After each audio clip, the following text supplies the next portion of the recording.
వీక్షకులందరికీ నమస్కారం. జూన్ నెలలో సింహరాశి వారికి ఏ విధమైనటువంటి ఫలితాలు కలగబోతున్నాయో మనం ఈ కార్యక్రమం ద్వారా క్లుప్తంగా తెలుసుకుందాం.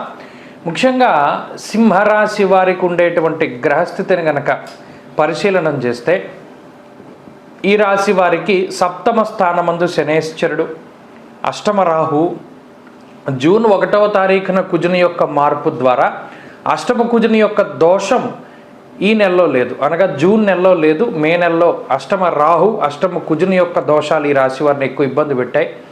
అయితే ఈ భాగ్యంలో కుజుడు, ఇక దశమ కేంద్రంలో రవి గురుల యొక్క సంచారం, ఇక్కడ గురుబలం అనేటువంటిది లేదు.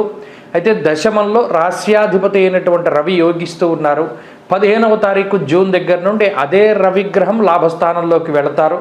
అలాగే శుక్రుడు బుధుడు కూడా లాభస్థానంలోకి వెళతారు. కాబట్టి ఇటు చూసుకున్నప్పుడు లాభస్థానంలో ఉండేటువంటి గ్రహాలు అనగా రవి కానీ బుధుడు కానీ శుక్రుడు కానీ ఈ 3 గ్రహాలే సింహరాశి వారికి ఈ మాసంలో యోగించేటువంటి గ్రహాలు.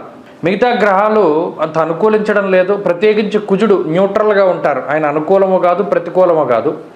గురుడు కూడా న్యూట్రల్, ఆయన అనుకూలమో కాదు ప్రతికూలమో కాదు. ఇంకా ఏదైనా గురుడు కొంత ఉద్యోగపరంగా అటు ఇటుగా ఇబ్బంది పెట్టడానికి అవకాశం. ఇక్కడ శనేశ్వరుని యొక్క స్థితిని పరిశీలన చేయండి.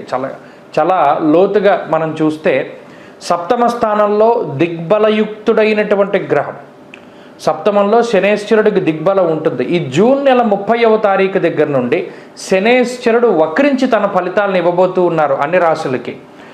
అంటే 30వ తారీఖు కాబట్టి ఈ లోపల దాని ఇంపాక్ట్ ఏమీ ఉండదు. కాబట్టి ఆ శని వక్రగతిని గురించి మనం తర్వాత పరిశీలన చేద్దాం. కానీ ఆ మార్పు అనేటువంటిది ఉంది అనేటువంటి విషయాన్ని దృష్టిలో పెట్టుకోవాలి.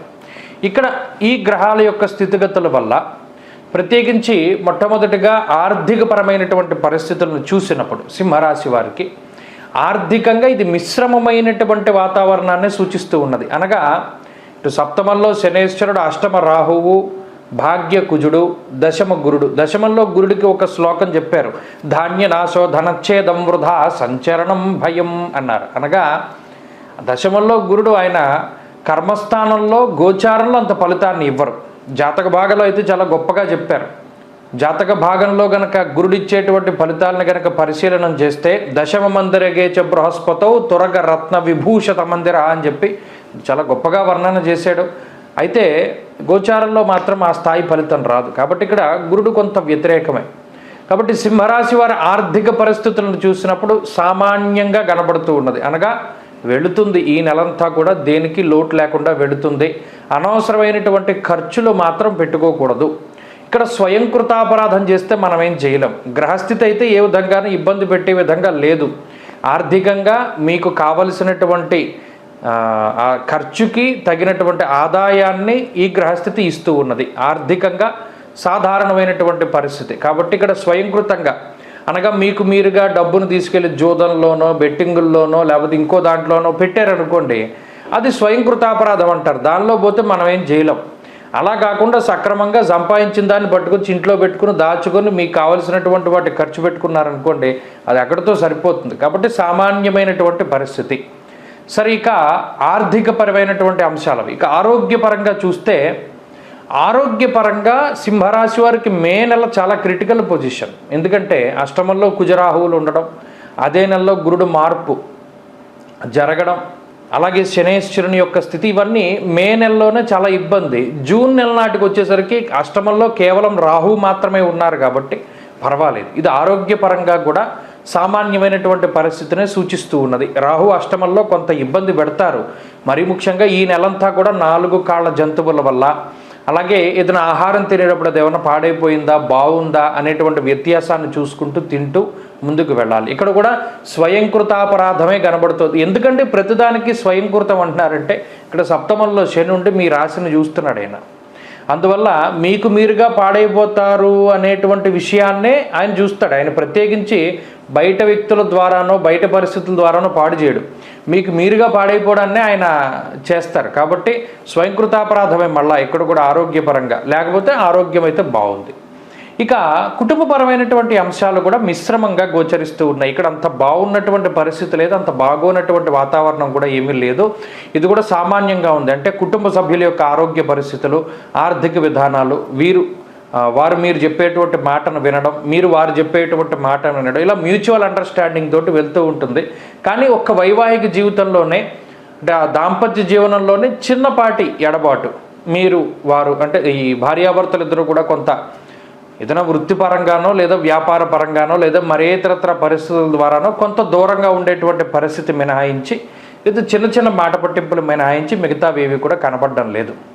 ఇక ఉద్యోగపరమైనటువంటి విషయాల్లో సింహరాశికి గత మాసంతో పోల్చుకుంటే ఈ మాసం చాలా బాగుంది. ఎందుకంటే రవి మార్పు తర్వాత మే 14 రవి మార్పు తర్వాత సింహరాశి వారికి ఇది ఉద్యోగపరంగా చాలా గొప్ప సమయంగా చెప్పవచ్చును. ఉద్యోగంలో ఉండేటువంటి ఒడిదుడుకులు ఇవన్నీ కూడా తగ్గుముఖం పడతాయి. ఉద్యోగపరంగా కొంత పుషింగ్ ఉంటుంది, కొంత సపోర్ట్ ఉంటుంది. ఏదైనా ఇబ్బందికరమైనటువంటి పరిస్థితులను అధిగమించడానికి వాటికి అవకాశం ఉంటుంది. ఉద్యోగ పరిస్థితులు అయితే చాలా బాగున్నాయి. ఇక వ్యాపార పరంగా మనం చూసుకున్నట్టయితే సింహరాశి వారి యొక్క వ్యాపార స్థితిగతులు కూడా చాలా బాగున్నాయి. వ్యాపారం లాభసాటిగా ముందుకు సాగుతూ ఉంటుంది. వ్యాపారపరమైనటువంటి సమస్యలు ఏమీ కూడా లేదు. ఇక విద్యార్థులకు మాత్రం ఈ గ్రహస్థితి అంత అనుకూలమైనటువంటిది కాదు. చదువరులకు మాత్రం ఈ గ్రహస్థితి ప్రతికూలంగా ఉంటుంది. చాలా జాగ్రత్తగా ఉండాలి. అలాగే స్త్రీలకి కూడా ప్రత్యేకించి ఈ గ్రహస్థితి కొంత ప్రతికూలమైనటువంటి ఫలితాలను ఇస్తూ ఉన్నది కాబట్టి ముఖ్యంగా ఆరోగ్యం పరంగా జాగ్రత్తగా ఉండాలి. స్త్రీలు స్కిన్ అంటే చర్మ సంబంధమైనటువంటి విషయాల పట్ల జాగ్రత్తగా ఉండాలి.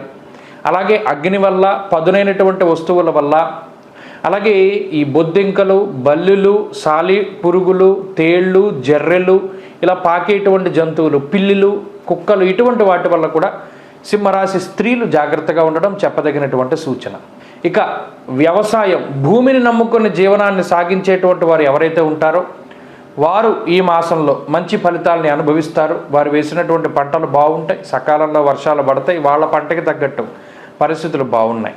కాబట్టి సింహరాశి వారు ఈ మాసంలో జూన్ నెలలో మరింత అనుకూలమైనటువంటి ఫలితాలని పొందడానికి ఏం చేయాలయ్యా అంటే, ఒకటి గురుబలం పెంచుకోవడానికి ప్రయత్నం చేయాలి. గురువారం నాడు ఖచ్చితంగా దత్త దర్శనం చేసుకోవడము, దత్తాత్రేయ స్వామి వారి యొక్క అనుగ్రహం కోసమై తాపత్రయపడుతూ ఉండాలి. సిద్ధమంగళ స్తోత్రం ప్రతి నిత్యము సిద్ధమంగళ స్తోత్రం సింహరాశి వారు చదవండి. ఇన్ని ప్రతికూలతల మధ్యలో కూడా మీకు గొప్ప అవకాశాలు వస్తాయి. అలాగే ప్రత్యేకించి అష్టమరాహు యొక్క దోషాన్ని పోగొట్టుకోవడానికి మినప్పప్పు ఎక్కువగా దానం చేస్తూ ఉండండి. గారెలు కానీ, రొట్టె ముక్క కానీ, ఇడ్లీలు కానీ, దోశలు కానీ, ఇవి మినపప్పుతో చేసేటువంటి పదార్థాలు కాబట్టి వాటిని దానం చెయ్యండి. అలాగే ఇందాక చెప్పినట్టు దత్తాత్రేయుని యొక్క అనుగ్రహం కోసం సిద్ధమంగళ స్తోత్రాన్ని ప్రతినిత్యం పారాయణ చేయండి. మంచి ఫలితాలు సంప్రాప్తమవుతాయి.